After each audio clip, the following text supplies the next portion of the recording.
नमस्कार, स्वागत है आपका। एनडीटीवी देख रहे हैं आप। मैं हूं आपके साथ रितु सिंह। और चलिए हमारे प्रदेश का प्रश्न खास बुलेटिन की शुरुआत करते हैं। सूरजपुर में 2 नाबालिग बहनों की शादी कराने की कोशिश की गई। हालांकि महिला बाल विकास और पुलिस की टीम ने मौके पर पहुंचकर इस शादी को होने से रोक दिया। मामला भटगांव क्षेत्र के एक गांव का है। जांच टीम जब मौके पर पहुंची तो गांव में शादी की पूरी तैयारियां कर ली गई थी। जब टीम ने लड़कियों के उम्र प्रमाण पत्र मांगे तो परिजनों ने कोई दस्तावेज नहीं दिखाया। इसके बाद शादी रोकने की कोशिश की गई, लेकिन वहां मौजूद लोग जो शराब के नशे में थे हंगामा करने लगे। पुलिस ने कार्रवाई की चेतावनी भी दी, तब जाकर परिजन शादी रोकने के लिए तैयार हुए। टीम को शक था कि उनके जाने के बाद शादी फिर से कराई जा सकती है, इसलिए दोनों नाबालिग लड़कियों को सखी सेंटर में रेस्क्यू किया गया।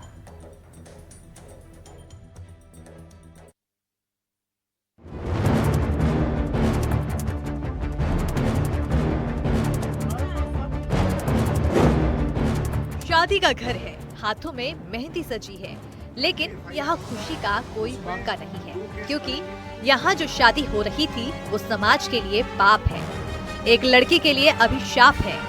वो तो अच्छा हुआ कि 2 और लड़कियों के सपने बिखरने से रह गए। 2 बेटियां बाल विवाह की भेंट चढ़ते चढ़ते बची।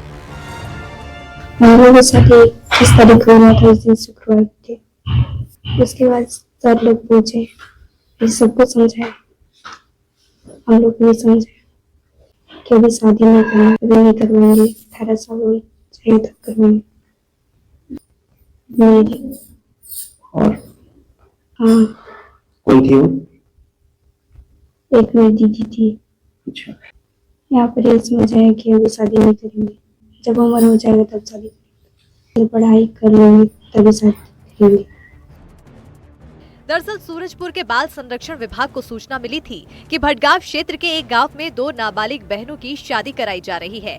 बाल संरक्षण विभाग और पुलिस की टीम मौके पर पहुंची, तब शादी की तैयारी पूरी हो चुकी थी, बारात भी आ चुकी थी। जब टीम ने लड़कियों के उम्र प्रमाण पत्र मांगे तो परिजनों ने कोई दस्तावेज नहीं दिखाया। इसके बाद शादी रोकने की कोशिश की गई, लेकिन तभी वहां मौजूद कुछ लोगों ने हंगामा शुरू कर दिया। स्कूल में गई होगी तो पता कीजिए। अरे मैं सब निकाल लूंगा। पुलिस ने कार्रवाई की चेतावनी दी तो परिजन शादी रोकने के लिए तैयार हुए, लेकिन टीम को शक था कि उनके जाने के बाद शादी फिर से कराई जा सकती है, इसलिए दोनों नाबालिग लड़कियों को सखी सेंटर में रेस्क्यू किया गया। रात में 9 बजे ग्रामीणों के द्वारा सूचना दी गई कि 2 सगी बहनों का विवाह किया जा रहा है और उनकी उम्र 14-15 बताया गया था। तो टीम हमारे अधिकारियों को सूचना दी गई। उसके पश्चात टीम गठित करके यहाँ से रात में 10 बजे यहाँ से हम लोग निकले। 11 बजे मौके पर जब पहुँचे तो दरवाजे पर डीजे बज रहा था और बाराती डांस कर रहे थे। जब घर में हम गए तो दस्तावेज परीक्षण के लिए बात हुई और बड़ी बहन को हमारे सामने प्रस्तुत किया गया। जब दस्तावेज परीक्षण की बात की गई तो उन्होंने कहा कि दस्तावेज नहीं है। इसमें दोनों बच्चों का जो उम्र था, एक का 16 साल, एक का 14.5 साल था। बहुत ही डिफिकल्ट पोजीशन था, लेकिन रेस्क्यू करके उनको लाए और उनको सखी में रखे हैं। 3 दिन तक काउंसलिंग कराए हैं। बहुत अच्छी स्थिति में लड़कियां आज खुश हैं कि उनका बाल विवाह रुक गया और वो पढ़ने के लिए तैयार हैं। अब शादी के लिए उन्होंने बोल रहे हैं कि हम शादी नहीं करेंगे। नाबालिग बच्चियों को सखी सेंटर लाकर समझाया गया, तो जैसा कि पहले आपने सुना, लड़कियों ने भी ये समझा कि सही उम्र में ही शादी करनी चाहिए और अब वो पढ़ाई कर अपने जीवन में कुछ बनने की इच्छा जता रही हैं। वो दोनों बहुत अच्छे से हैं और मैं अभी भी बात की, और इससे पहले भी जब उनको शेल्टर के लिए लाए थे तब भी मेरी बात हुई थी उनसे। तो दोनों समझदार हैं बहुत, और समझे भी। मैं इनको बताई भी कि ऐसा नहीं करना है और अभी तुम लोग बहुत छोटे उम्र की हो, और वो लोग बताए भी कि जिस लड़के से शादी हो रही थी उसकी एज भी बहुत कम है। तो मैं बोली कि आप अपने पसंद से ही शादी करना, जहाँ भी करना है, बट एक एज होने के बाद।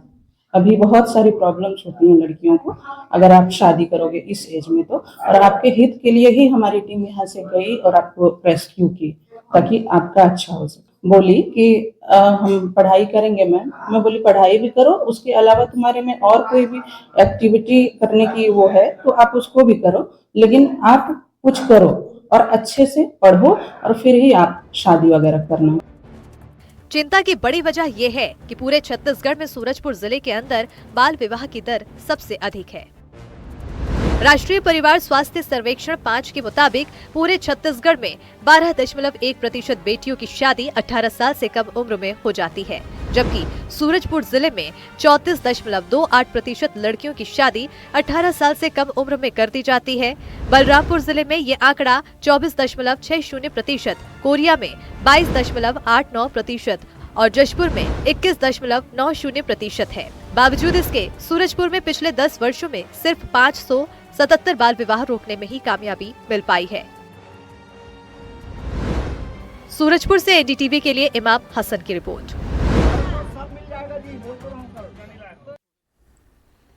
और रिपोर्ट देखिए, आपने देख लिया। अब इसी पर हम चर्चा करेंगे। हमारे साथ मेहमानों का पैनल जुड़ गया है। परिचय आपसे करवा देते। विदिशी यादव जी हमारे साथ जुड़ गए हैं, जो कि एक्ट्रेस है। अर्चना सहाय जी हमारे साथ जुड़ गई हैं, जो कि काउंसलर है। इसके अलावा डॉक्टर प्रिया भावे चितवार हमारे साथ जुड़ गए, जो कि सामाजिक कार्यकर्ता है।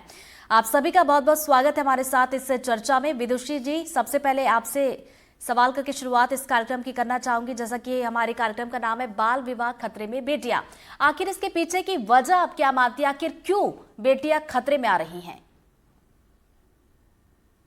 देखिए, मुझे लगता है कि जब हम औरतों की, बेटियों की, लड़कियों की बात करते हैं तो वो समाज में लगभग 50% की पॉपुलेशन है, उनकी जनसंख्या है। तो एक समाज जो आधा उसको अगर आप तोड़ के काट दे तो सोचिए कि वो एक टांग पे कैसे चलेगा। आपको इस समाज को, इस 50% को भी उतना एजुकेट करने की जरूरत है जितना बचे हुए 50% को करने की जरूरत है। इसलिए बहुत जरूरी है कि लड़कियों को पढ़ाया जाए, लिखाया जाए, क्योंकि अगर ऐसा नहीं किया जाएगा तो ये सामाजिक ढांचा ही पूरा हिल जाएगा। तो इसलिए मैं कह सकती हूँ कि हाँ, ये एक वजह है कि हम ये कह सकते हैं कि लड़कियां खतरे में है। सिर्फ लड़कियां ही नहीं, पूरा समाज खतरे में है अगर लड़कियों को सही दिशा से काम ना कराया जाए। चलिए, दोबारा आपके पास लौटूंगी। प्रिया जी का रुख करना चाहूंगी। प्रिया जी, बाल विवाह देखा जाए तो आज के समय में एक तरीके से सामाजिक बीमारी बन चुकी है। इस बीमारी का इलाज आखिर क्या निकाला जाए? देखिए, ये इस रिपोर्ट को सामने लाने के लिए पहले तो एनडीटीवी को बहुत बहुत साधुवाद। मैं खुद अंबिकापुर में स्त्री रोग विशेषज्ञ के तौर पे मैंने काम किया है मिशन हॉस्पिटल में, और वहां पर लगभग 12 साल पहले की बात है, ये बहुत आम बात थी। दिन में हम 3 से 4 डिलीवरीज ऐसी महिलाओं की कराते थे जिनकी उम्र 18 वर्ष से कम थी। और बिल्कुल इसमें कोई डाउट नहीं है कि कम उम्र में जब शादी होती है तो उसके बाद जल्दी प्रेगनेंसी होना, प्रेगनेंसी में बहुत सीरियस सिचुएशंस अराइज होना, ये सब बहुत कॉमन है। तो किसी भी तरह से ये एक मानवाधिकार का हनन है और इसे इसी तरह से देखा जाना चाहिए, क्योंकि बाल विवाह से सबसे ज्यादा जो खतरा है वो स्त्री की मानसिक और शारीरिक स्वास्थ्य पर है, और ये जानलेवा भी साबित हो सकता है। बिल्कुल सही कहा आपने। इसी पर हम और भी विस्तार से चर्चा करेंगे। प्रिया जी, दोबारा आपके पास लौटूंगी। अर्चना जी का रुख करना चाहूंगी। अर्चना जी, चूंकि आप काउंसलर हैं, किस तरह की काउंसलिंग अभी तक आपने की है? किस तरह के केसेस आपने देखे हैं? अर्चना जी। काउंसलिंग का जहाँ तक सवाल है, प्रॉब्लम ये है कि जब लड़कियों की शादी तय हो रही होती है, लड़कियों को पता तो होता है, लेकिन वो इतना डरी हुई होती हैं कि अपने पेरेंट्स के खिलाफ वो जाना नहीं चाहती हैं। और जब जाने की हिम्मत करती हैं तो कहीं ना कहीं अड़चन भी आती है। उनके परिवार से काफ़ी सारा उनको नेगेटिव जो है ना, वो सारे चीज़ महसूस भी करना पड़ता है और झेलना भी पड़ता है। लेकिन जब मालूम पड़ जाता है, चूंकि हम चाइल्ड लाइन में लगभग 25 साल काम किए हैं और बाल विवाह के अनेक केसेस को हमने भोपाल शहर में रुकवाया है, और कोविड के दौरान में भी इतने सारे बाल विवाह हो रहे थे, उस टाइम पर भी हम लोगों ने ऑनलाइन काउंसलिंग भी करी, और प्लस जो विवाह हो रहे थे उनको रोकने का भी मतलब काफ़ी सारी हमने कोशिश की है महिला बाल विकास के साथ मिलकर। तो यही समझ में आया कि सबसे ज़्यादा प्रॉब्लम जो है वो जो पेरेंट्स बोलते हैं खास तौर पे, वो बच्चियों की सुरक्षा को लेकर है। उनको ये लगता है कि शादी कर देंगे तो मतलब जो एक डर है, क्योंकि हम काम पे चले जाते हैं, मजदूरी करने चले जाते हैं, या कोई भी जगह पे चले जाते हैं, या खेतों में चले जाते हैं काम करने के लिए, अपना ही काम करते हैं या कहीं और काम करते हैं, तो पीछे से जो बच्ची है वो सुरक्षित नहीं है। तो ये बहुत बड़ा मुद्दा हम लोग को समझ में आया कि जो सिक्योरिटी की, जो इनसिक्योरिटी की जो परेशानी है, जो वो एक बहुत बड़ा कारण है लड़कियों के विवाह करने के लिए। दूसरा कारण जो हमेशा हमको दिखाई दिया है वो है स्कूल से ड्रॉप आउट होना।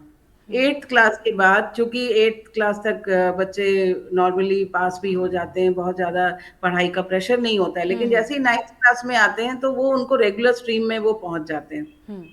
और अगर ये बच्चियां नहीं परफॉर्म अच्छा कर पाती हैं तो पेरेंट्स को लगता है कि बहुत ज्यादा हुआ तो 10th तक वो पहुंचती है। तो ये भी एक हमको दिखाई दिया कि जो रिटेंशन का जो एक इशू है, बच्चों को रोक पाना, लड़कियों को खास तौर पे। और दूसरा तीसरा एक और दिखा कि स्कूल जो है वो 8th क्लास तक तो नजदीक के होते हैं, लेकिन जो 9th से 12th क्लास तक के जो स्कूल है वो थोड़े दूर हैं। अभी बहुत सारी मध्य प्रदेश सरकार बहुत अच्छी पहल कर रही है, और भी सरकारें कर रही हैं, और भी राज्यों में चल रहा है कि लड़कियों को साइकिल देना है या अभी स्कूटी देना है, या ये सारे जो प्रावधान इसीलिए हैं ताकि बाल विवाह को रोका जा सके। लेकिन उसके बावजूद भी जो इनसिक्योरिटी वाली बात है कि बच्चियां सेफ नहीं है और उनको लगता है, लेकिन वो लोग ये नहीं समझते कि शादी कर देना एक सोल्यूशन नहीं है। बिल्कुल। वो शायद और भी ज्यादा अनसेफ होगी। जैसे डॉक्टर प्रिया बता रही है कि जो उनका हेल्थ कंडीशन है, जो उनका मेंटल स्टेटस है, वो कितना लो डाउन हो जाता है और उनके हेल्थ को कितना बड़ा असर पड़ता है। तो जब हम काउंसलिंग करते हैं बच्चों की, तो प्री काउंसलिंग बहुत ज्यादा जरूरी है। मैंने जो स्कूल है 9th क्लास से लेके 12th तक, तब तक लड़की को स्ट्रांग बनाने की जरूरत है ताकि वो ना बोले, बहुत स्ट्रांगली ना बोले, और मदद के लिए बहुत सारे लोग हैं, उन तक पहुंचने की कोशिश करें। और कई केसेस में हमने देखा जो म्यूचुअल रिलेशनशिप में अगर लड़कियां दोस्ती हो जाती है किसी के साथ, वो चली जाती है, तो वहां पर भी बच्चियों को बताना है कि 18 साल के बाद ही तुम शादी करना या किसी के साथ सोचो। तो हमारे काउंसलिंग के ये कुछ पहलू होते हैं। और इनसिक्योरिटी की जो भावना है उसमें हम लोग ये भी बताने की कोशिश करते हैं कि सिक्योरिटी जो है ना, पहले अंदर से डर को निकालो। तो बिल्कुल इनसिक्योरिटी को लेकर आपने एक बड़ी अच्छी बात कही। इसी को लेकर विदुषी जी भी कुछ कहना चाह रही है, मैं देख रही थी उनके एक्सप्रेशन से समझ में आ रहा था। विदुषी जी, वाकई में ये एक बड़ा सवाल है कि क्या सिक्योरिटी के चलते सिर्फ 18 साल से कम उम्र में लड़की का विवाह कर देना, बाल विवाह कर देना, क्या सही है? क्या यही एक इसका सॉल्यूशन हो सकता है? मुझे ऐसा नहीं लगता। देखिए, मुझे लगता है कि ज्यादातर जब हम Tier 2 सिटी में जाते हैं, छोटे शहरों में जाते हैं, वहां पर अक्सर ये होता है कि परिवार जॉइंट फैमिली में रहता है, एक साथ जुट में परिवार रहता है। तो अगर आपको ऐसा डर है तो मुझे लगता है परिवार का कोई एक मेंबर घर में रहे लड़कियों की सुरक्षा के लिए। और जहां तक ये बात है कि हमेशा समाज में गलती पुरुष करते हैं और उसकी परेशानी स्त्रियों को झेलनी पड़ती है, यानी कि स्त्रियां अगर सुरक्षित नहीं है तो वो पुरुषों की वजह से नहीं है। तो पुरुषों को संभालना चाहिए, पुरुषों को कंट्रोल करना चाहिए, पुरुषों को ये बताना चाहिए कि ये चीज सही है या गलत है, ना कि औरतों को उठा करके जेल में डाल देना चाहिए। मेरा ये मानना है। और मुझे बिल्कुल भी नहीं लगता है कि बाल विवाह किसी भी तरीके से इस परेशानी का सोल्यूशन है, जैसा कि बाकी सब लोग ने भी कहा। तो चलिए, सॉल्यूशन पर हम बाद में और भी विस्तार से चर्चा करेंगे। आप तीनों से कमेंट लूंगी। फिलहाल प्रिया जी के पास जाऊंगी। प्रिया जी, सामाजिक कार्यकर्ता के तौर पर समाज में आप क्या देखती है कि बाल विवाह के पीछे की वजह क्या समझा जाए? जैसा कि इनसिक्योरिटी यहाँ पर हमारे साथ जो अर्चना जी जुड़ी है वो बता रही थी, लेकिन इसके अलावा और भी कई वजह है जिनकी वजह से बाल विवाह कर दिया जाता है। जागरूकता की कमी भी होती है। कानून की बात की जाए तो कानून भी बनाए जाते हैं, लेकिन सख्ती दिखाई नहीं देती। देखिए, बाल विवाह के जो कारण है उसमें सबसे बड़ा जो है वो सामाजिक कंडीशनिंग है कि जैसे ही लड़की 13-14 साल की उम्र से प्यूबर्टी क्रॉस करती है तो उसे एक लायबिलिटी की तरह देखा जाता है, उसे एक ऐसी वस्तु की तरह देखा जाता है जिसकी सुरक्षा करनी है। और इस कारण से ये जिम्मेदारी जल्दी से जल्दी परिवार दूसरे परिवार पे डाल देना चाहता है। आजकल जो मैंने ग्रामीण भागों में देखा है, एक और चीज देखी है कि अब स्कूल्स में लड़की और लड़के साथ में पढ़ाई करते हैं, इंटरेक्शन होता है। तो यदि किसी लड़का और लड़की की दोस्ती हो जाती है ग्रामीण क्षेत्रों में और यदि परिवारों को पता चलता है तो उसके तुरंत बाद लड़की की शादी फिक्स कर दी जाती है। तो ये दूसरा एक इसका एक और पहलू ये भी है कि चूंकि अब जो एज है वो 10वीं के प्रमाण पत्र से मानी जाती है, तो कई जगह पर जब शादी होती है तो 10th का प्रमाण पत्र लगाना पड़ता है, आवश्यक होता है। इसी कारण से बहुत सारे गांव में लोग अपनी बेटियों को 10वीं पढ़ा देते हैं। वो इसलिए नहीं पढ़ाते कि इससे बच्ची कुछ साक्षर हो जाए, आगे कुछ काम कर पाए, वो इसलिए कि वो 10वीं का सर्टिफिकेट उन्हें मिल जाए और जब शादी हो, समूह में शादी हो या गांव में हो, तो वो सर्टिफिकेट अनिवार्य अनिवार्य हो गया। तो ये आप मान सकते हैं कि एक अच्छा साइड इफेक्ट है कि लड़कियां कम से कम 10वीं की परीक्षा तक तो पहुंच पा रही हैं। चलिए अर्चना जी, आपका काम देखिए काउंसलिंग का है। आपका जो अभी तक का जो करियर रहा है उसमें आपने बहुत सारी काउंसलिंग की होंगी। आखिर उसमें आपको क्या कुछ समझ में आता है? जैसे कि आपने बताया कि क्या कुछ कमियां, लेकिन अब इसके समाधान पर हम आ जाते हैं कि समाधान आखिर इसका निकाला क्या जाए कि बाल विवाह को रोका जा सके। सबसे बड़ा अभी तक जो हम बाल विवाह की बात करते हैं ना, हम हमेशा कहते हैं कि सामाजिक बुराई है, this is a social issue. ये एक सोशल सामाजिक मुद्दा है जिसके ऊपर बात करना। बट अब हमको इसको सामाजिक मुद्दे से उठ के क्राइम की तरफ जाना होगा कि बाल विवाह है तो वो क्राइम है, सामाजिक मुद्दा है, सामाजिक पहलू है, सामाजिक जो सारी चीजें हैं। लेकिन जब हम क्राइम की बात करते हैं, जब तक हम इसको सोशल इशू से लेके क्राइम की दृष्टि से नहीं देखेंगे, तब तक लोगों में वो अवेयरनेस नहीं आएगी। आप अगर एनसीआरबी का डेटा भी देखेंगे तो आपको पूरे देश भर में बाल विवाह की जो एफआईआर हुई है वो डाटा बिल्कुल ना के बराबर है, क्योंकि एफआईआर होती ही नहीं है। अगर एक एफआईआर भी अगर होती है किसी जिले में या किसी भी गांव में, तो समझ में आता है कि दूसरे लोग भी उससे प्रभावित होते हैं। उनको लगता है कि नहीं भाई, इसके अंदर हमको सजा भी हो सकती है, हम पे इतना बड़ा जुर्माना भी लग सकता है। तो जब तक उसको क्राइम की दृष्टि, ये मुझे समझ में आ रहा है, मतलब वो बाकी लोग क्या सोचते नहीं पता, लेकिन जो मुझे लगा है कि जब हम उसको क्राइम की तरह जब हम कभी बाल विवाह रुकवाने जाते हैं तो उसको हम क्राइम का एक एंगल जब देते हैं परिवार को, तो लोगों को समझ में आता है कि नहीं भाई, इतना 2 लाख रुपए का जुर्माना हम कहाँ से देंगे करके। और अब बाल विवाह का जो कानून है, जो चेंज हुआ है 2006-7 में, जो इतना पुराना जो कानून बना हुआ था, अब वो कानून चूंकि बदला है, लेकिन जानते कितने लोग हैं उसके बारे में। तो क्राइम का माने एक समाधान की तरफ ये है कि हमको जो बाल विवाह का कानून है उसका प्रचार प्रसार बहुत करना है। बाल विवाह जैसे इशू को 9th क्लास से ही बच्चों के बीच, और फिर बाल विवाह सिर्फ लड़की का नहीं है ना, बाल विवाह लड़कों का भी होता है। तो कई बार फैमिली प्रेशर की वजह से लड़के भी ना नहीं बोल पाते हैं। लेकिन जो अगर आप कानून की बात करें तो बाल विवाह का कानून ये कहता है कि अगर लड़का 18 साल से ऊपर है, भले बाल विवाह कानून में 21 साल उसकी उम्र लिखी हुई है, लेकिन अगर वो 18 साल से ऊपर है और 21 के अंदर भी है तो भी, और वो बाल विवाह मतलब विवाह होता है, तो वो लड़का भी दोषी कहलाएगा। तो वो जुर्माना और पूरे जो कानून के हिसाब से अगर बात करें तो उसमें बैंड वाला, टेंट वाला, पंडित, हलवाई, सबके ऊपर ये कानून लागू होता है। तो कानून तो बना है, लेकिन कहीं ना कहीं लोगों को इसके बारे में जानकारी नहीं है, और साथ ही साथ कानून थोड़ा सा बिल्कुल बिल्कुल कानून में थोड़े सख्ती की भी जरूरत है। विदुषी जी, हम ये भी देखते हैं कि बाल विवाह के जब कुछ केसेस आते हैं, पुलिस पहुंचती है, कार्रवाई करती है, सुर्खियां बन जाती हैं, और ये लगता है कि चलिए बाल विवाह रोकने के लिए काम किया जा रहा है, लेकिन उसके बाद भी हम देखते हैं कि लगातार केसेस आते हैं। क्योंकि छत्तीसगढ़ का ये जो आंकड़ा मैं देख रही थी उसमें ये समझ में आ रहा था कि हर 3 लड़कियों में 1 लड़की है जिसका बाल विवाह कर दिया जाता है।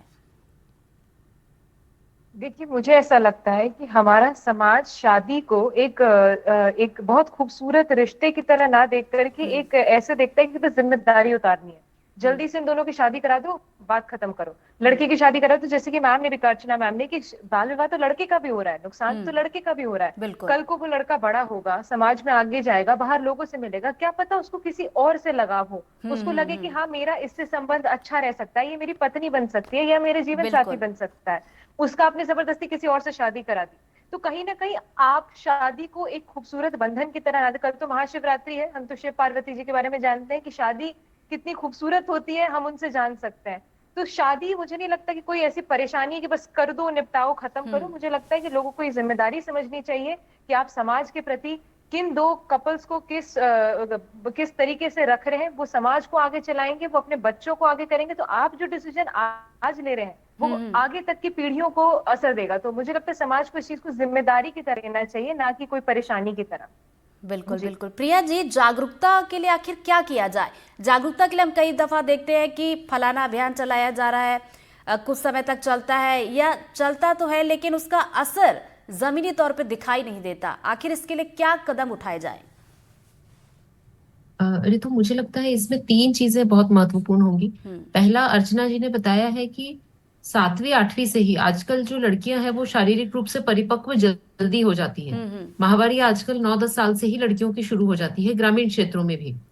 तो मुझे लगता है 5वीं, 6ठी, 7वीं कक्षा से ही इसको कोर्स करिकुलम में हमें इंक्लूड करना चाहिए।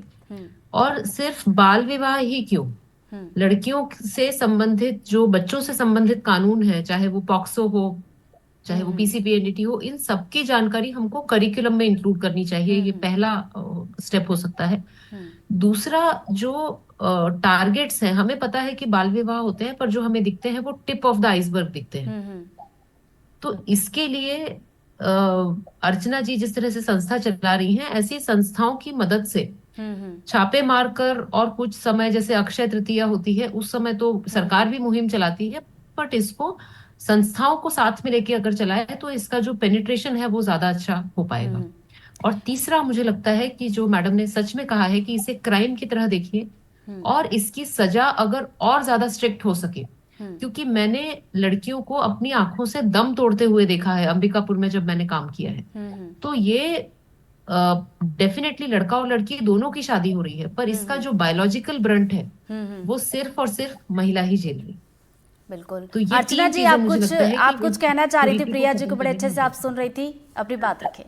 नहीं, मैं बस यही कह रही थी कि जो स्कूल का जो करिकुलम है, क्योंकि बाल विवाह की जब बात होती है या कोई भी लड़कियों से मतलब बाल विवाह जब बात होती है तो वो लड़की नजर आती है, ठीक है। तो बाल विवाह और फिर लड़कियों के साथ सेशंस होंगे, लड़कियों को मतलब ताकतवर बनाने के लिए बहुत सारे कार्यक्रम चलेंगे, बहुत सारे स्कीम्स चलेंगी, योजनाएं चलेंगी। लेकिन जो लड़के हैं उनको भी तो ना बोलने आना चाहिए ना, कि अगर शादी की बात हो रही है, वो लड़का बड़ा अडल्ट है और लड़की नाबालिग है, तो वो अडल्ट लड़के को भी पता होना चाहिए कि मुझे एक नाबालिग लड़की से शादी नहीं करनी है। तो लड़कों को भी ना कहने का जो है ना, कि लड़कियां ही सिर्फ ना कहें, लड़कों को भी ना कहने का हक है और उनको सीखना चाहिए ना बोलना। तो working with main and boys is more important, मतलब लड़कों और पुरुषों के साथ काम करना बहुत जरूरी है।